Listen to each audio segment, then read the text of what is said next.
everyone, maayong adlaw sa inyong tanan. This is Julius Canay and welcome back to my channel. Na-miss nyo ba ako? Kasi ako na-miss ko kayo. So for today's video guys, we're gonna make a overload cheese corn. Last week, ni-chat akong friend nga mulaag daw ko silang boarding house kay maggama daw mi og overload cheese corn. Nakita na niya sa Facebook, then nag-experiment pud mig amoan nagsuon-suon mi niya amo ratong gisuon kung unsa paghimo ug unsang mga ingredients nga naka-post dito sa Facebook. And then pag human naman po na magluto, okay ra man po. Makaingon po kaga ka ng bisag pamataka, lami po. And then sa amang paghimo ato last time, naa pa may nangabilin nga mga ingredients. Ako alang pud karong gipalitan og pangpadungag sa ingredients para makahimo ta og overload cheese corn. Aong na lord maning load, oy overload. Daw nakaron ako karon ko magbuhat ani, ako ang gipalitan og pangpatiwas tong mga nabilin nga mga ingredients kay ako ra man gud isa diri sa balay kay ako ang mga manghod ug ako ang ati nangaligo silang dagat. Kanya si mama pud ug si papa na apoy gilakaw. So timing ako ra isa diri, so dagdagan ko ni og ingredients nga pwede ra pud sa isa, di ba? Murag puan kay kuno murag selfish kay kuno. Pero okay naman po to kay nag-outing mato sila, daghan mato sila makaon didto. So mao to nagdaydali ni kog baba dito sa ubos unya, dugay pa jud kay ko nakabalik kay maoy pagbundak sa ulan. Kusog kaayong ulan. Mao nang mag-amping tatanan kay basig ang ulan, magsigig ulan na ang atong relasyon maapektuhan, basig magkabugnaw na to sa isa't isa. Sa mangutana sa ingredients aning sa mokas kanding oy. Hilom daw mi kay nag-overload ko mi. Nag-overload, nag-voice over ko mi. Humilom ka dyan mi ha, huwag kang magsaba-saba.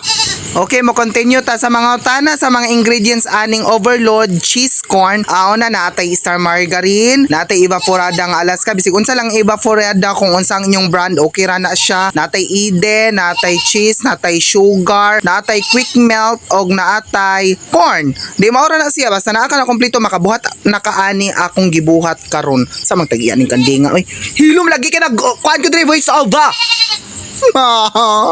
Shout out po dahil sa mga brand nga akong gigamit no, basig makaluyan ni po na akong video mo sikat niya baka naman promoting ha, promoting. As you can see, akong gipalit nga corn katong naa na sa lata, which is ang choices po naara po sa inyo. Pwede ra pod mo mamalit atong kuan gyud siya nga gilungag nya, pwede ra pod naa ka atong gilata.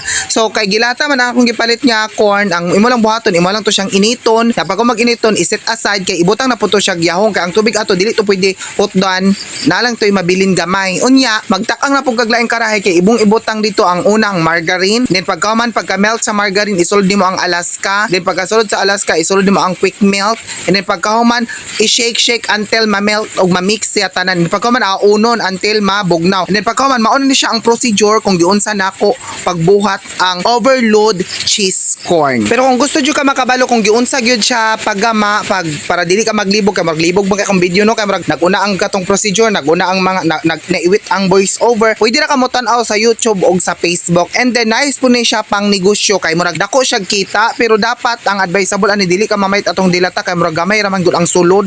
Pwede atong mas ni siya, mas okay ni siya kung naa kay maisan or naa kay kakomprag maisan niya, pwede nimo buhaton kay mura ra man gud siya mais gud nga nang normal nga gibutang na sa baso-basong atong mapalit sa palengke, pero ato lang siyang gipa-improve, gibutang na tog Alaska, gihimo ana tog mga pamaagi ba nga murag naa gud siya sauce para malami siya. Mao na siya pagkaman imo nang kaunon kay murag ni ulan na no, murag daghan na pog lamok diri.